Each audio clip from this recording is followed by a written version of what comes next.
Welcome to part 2 of this module. If you haven't already downloaded the steps of the exercise, do so now and follow the steps as in the video. Enjoy.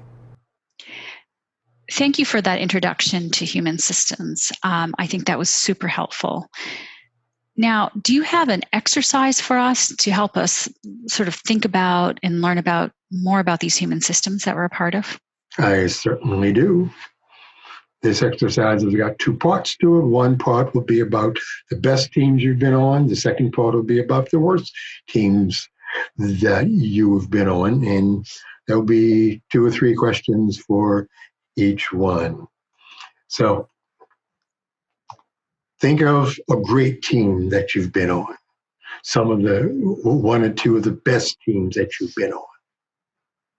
How would you describe the common behaviors, the norms of those teams? Oh, this is where I come in. Okay. Yes, ma'am. All right. So I do have 2 teams in mind that come to mind. Yes. So when we're talking about common behaviors and norms, I think what's common for me between the 2 teams is that on both teams, we're all clear on our roles and responsibilities. And we really knew, and we were in constant communication with each other, and we knew what needed to happen in order to get the work done. Mm-hmm. So I think that was a big norm. And the other one was just, a constant communication around where people were at. Sometimes, we needed to have if someone needed additional support, we would go off and became pretty clear, and we would do one-on-one support or whatever the team needed at that time. Mm-hmm. So I think it was just as really clear roles and responsibilities. We were really clear on what our goal was, and well, I hear people were helping each other. People were helping each other, yeah. And that was a big part of it. Because one of the things we talk a lot about is what do you want to learn when you're on this project or on this team? And so it would be supporting each other in our learning as well. Okay. And so that was really useful. Okay. So lots of mutual focus. Everybody pretty much was focused on the same thing. How did the group deal with differences? Because that's the major problem in most groups. So one of the teams that I was a part of a large organization. We were working on a very specific large project, and there was a couple of people on the team that had very, very different styles, and one person would say to me, "Oh, I don't like her style. She's too aggressive. She's too this," and the other person would be like, "She doesn't say anything. She's too passive."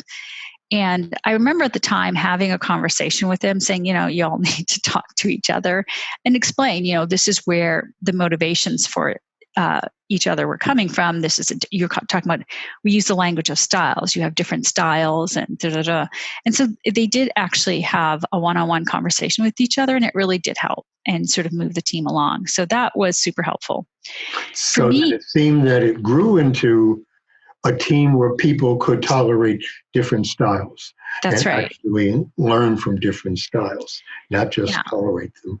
And that also happened with me. I had a team member on that same team who had a very different style, much more methodical and slower, as opposed to me, zip, zip, zip, zip, zip, and the other team members as well.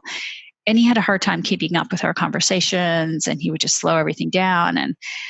And I actually said aloud on a team call, well, I think it's good that you're slowing us down and forcing us to think through these details, because it actually helps the team as a whole. Mm-hmm. So, we, again, made sure that this person was listened to, and, it worked really well. We just slowed down and accepted that, he brought something that the rest of us didn't have, which is an attention to detail. And so that was super helpful. Mm-hmm. So not only, it was actually a valuing of differences, not just an acceptance of differences. Yeah, it was really hard for me to do that because I am fundamentally an impatient human being at times. So to actually slow down and have to listen, yeah, that was hard. Mm-hmm. But yeah. The critical point, though, is that in the team, the norm was that we could accept each other's differences and find value in them. Notice how easy it is to slip back to an individual focus of ourselves or one individual. But the human systems is about what is happening in the team as a whole and what are the patterns there. So Yeah. super. In those teams that were operating really well, if this is the best teams that you've been on, what would happen to people who attempted to behave outside of those useful, productive behaviors? Yeah, the team that I was just describing, one of the things that happened is we had to actually merge with another team. So we became a new team, and that team had a very different set of norms. And, we still had part of the things that we were doing as an intact team, but we also had to confer with this other team to get the work done. And the norm of that team is one or two people would talk and just dictate what was happening. And, me, I can't keep my mouth shut. So I'd go in there and constantly ask questions. And it irritated that individual that was leading the team. So it irritate the team because our focus is the team. That's right. Yeah, I'm so glad you're doing this because it really shows how difficult it is for us Westerners to focus on the human system and the team. Well, the team remained silent. The team did not support me necessarily when I spoke up. Actually, one person did. I have to back off on that. They did attempt to support me, but fundamentally, they didn't challenge this individual and the norms. But the team did not support you. That's right. Yes. I mean, they attempted at times, but I think they just, their attitude, our attitude in general, I would say not their attitude, our attitude was let's just get this over with. Okay. Let's go back to your first team. What do you think would have happened if a new team member had come in and attempted to dominate the conversation? That's a great question. I think what would have happened, and actually that did happen to a certain extent, is that we wouldn't have allowed that to happen. We would have all sort of said, "Hey, let's pause for a moment and talk about this. You're dominating the conversation." That's it. And just address it directly head on. Yes. Yeah. I mean, people are not allowed, or human systems make it very difficult for people to behave outside of the norms, whether they are great norms or awful norms. All right. So let's move on to the third question here. Could the positive results that team produced have occurred if the members were operating independently? Well, no, because there's no way we could have done this complex endeavor without all of us working together. So clearly, no. I mean, we would have just been struggling. Yes. So that underlines the importance of human systems, that we get things done by doing it together, working together. Great. Functionally. Okay. I have to say, Michael, even, we're talking about good teams you're on. It was really hard to think about them as a human system. Yeah. That's why this course, this human systems course, is so important, because it is so far into our Western way of thinking. Yeah. All right. So thank you for falling into that, because that helps the folks who are taking this course to not feel bad about themselves, because we all do it. Okay. So let's flip it now. Okay. Think about one or two of the worst teams you have been on. Somehow this is much easier. Yes. Got it. Yes, okay. I've got 2 teams in mind. So how would you describe, again, the common behaviors, the norms of the team, not just the leader, but the team? It's really hard because both teams I was on, one was for a large organization, one was for a small organization. And in both cases, the leader, most people were irritated by the leader. I know. No, it's okay. I mean, it just shows what we were talking about earlier, that when we can't see the human system, we want to blame somebody. Yeah. And the leader is often the target. Yes. Yeah. Be it the formal leader or the informal leader. Now, I know this is hard work, but I know you can do it. All right. Think about what a lot of faith in the me. common behaviors of basically everybody. So, I mean, in one example of a very strong leader who had a very specific way with the team. I know I'm not supposed to be talking about the leader.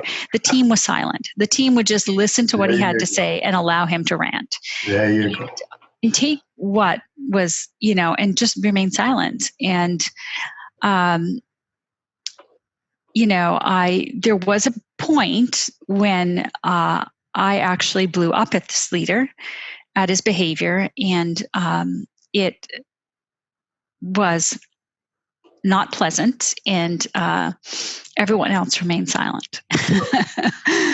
Even though you attempted to make a change, the norm of silence stayed the same.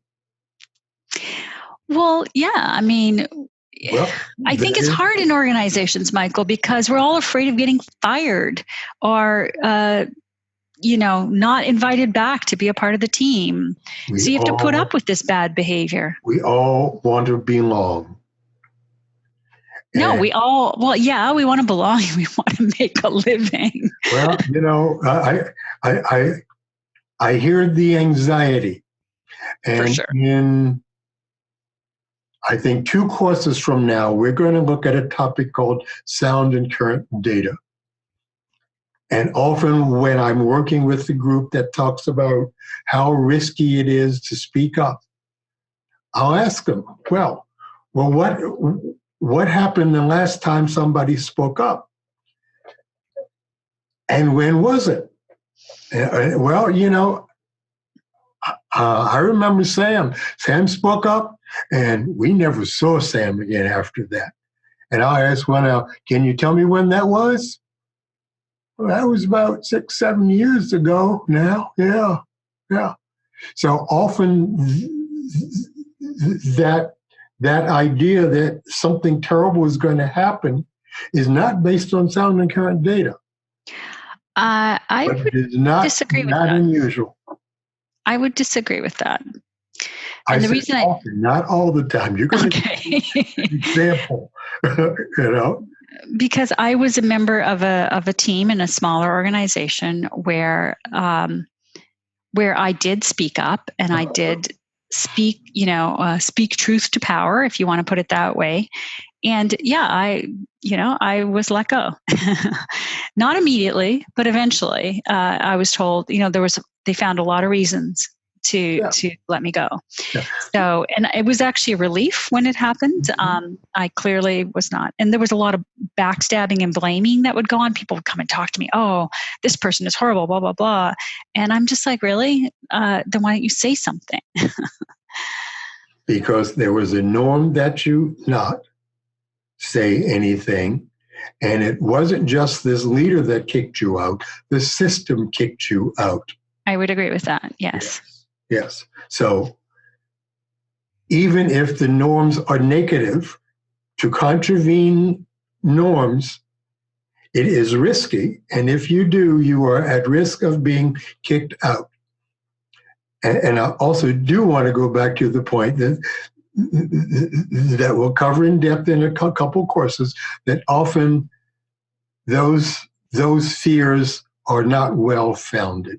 sometimes they were years ago. And sometimes people say, well, it's really never happened. It's an inherent fear of being kicked out. Some of us don't have it as strong as others, and we routinely risk being kicked out, and sometimes we do get kicked out. I'm similar to you and simply decided to stop working as an employee, but to work independently to help organizations make their changes. And I notice you seem to be headed in the same direction. Well, yes. And I think that for me, my mindset many years ago shifted when I realized we're all self-employed. You know, whether you're in a large organization or in a small organization, we're all self-employed. So you should be doing the work that you want, and you should be, working on teams that you enjoy working on. It's not always been easy to find that. But I think it's hard, though, when you're a part of a system, you're part of a team, and you have people who depend on you for certain things, like supporting your family. It is a risk, and it's hard to step out and say, "Hey, leader," or "Hey, team, this isn't going so well." I mean, it's easier to say, "Hey, team, this isn't going so well." It's hard to confront a behavior of a leader within a team. So that's I'll just stop there. It is a risk. Is very, very risky. Right. And I am not saying that it is not a risk. I'm saying, though, that what you're making is the point that it is very difficult to, by ourselves, work against the norms of a human system without having to pay a price for it. It is the work that norms and culture does to keep things stable and staying the same. And it's why I say, unless you are the leader, you need to build a strong support system if you're going to make change in the human systems that you are in. And even if you are the leader, you can't do it by yourself. We will get into that into Module 3. So, great.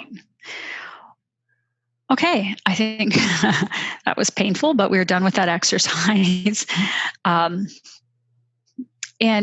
I think to recap, I think one of the things, just reflecting upon this, it's easy, as we were talking in the previous lecture when you were sharing what is a human system. It's easier to talk about it for me in my mind in theory, but when I actually examine my own behavior on teams, it's really hard to not blame the leader or say it was this person's fault or scapegoat someone. It is very, very difficult, and it's really hard to keep that view in mind that this is a system that you're a part of. Yes. And everyone had a role to play, positively or negatively. Thank you for noticing that, because it really takes us back to our very first course, conscious use of self, and how hard conscious use of self is without support. Conscious use of self in changing human systems, we need, one, support simply to stay conscious. Yes.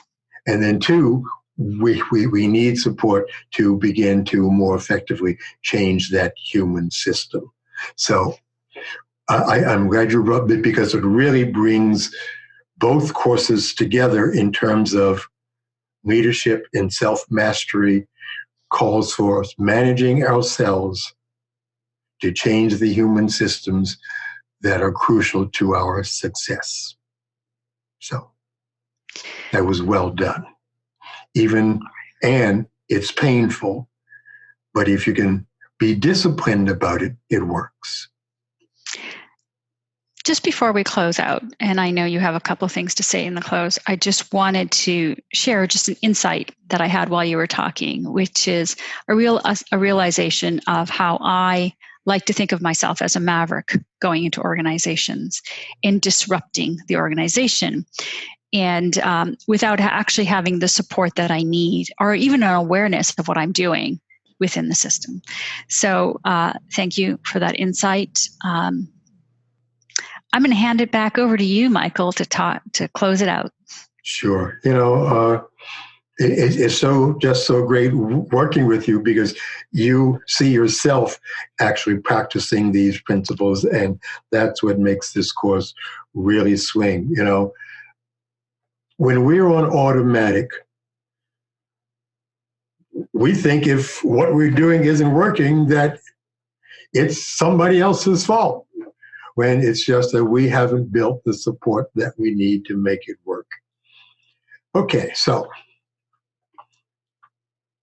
next module will be much more about what's the relationship between an individual in their human systems. And that's going to set us up perfectly to begin to look at, in the third module, how can we as individuals begin to build the support systems we need to create the change in human systems that we want. So thank you for staying along with us, folks. And if you have questions, insights that you want to share, the forum is still right there after you close out of this video. So hope you enjoyed it, and stay focused, see human systems, practice it, because it'll disappear if you don't. All right, Michael, thank you very much. Time to say goodbye. Goodbye, Ronnie. Bye. See you next time. Till next time.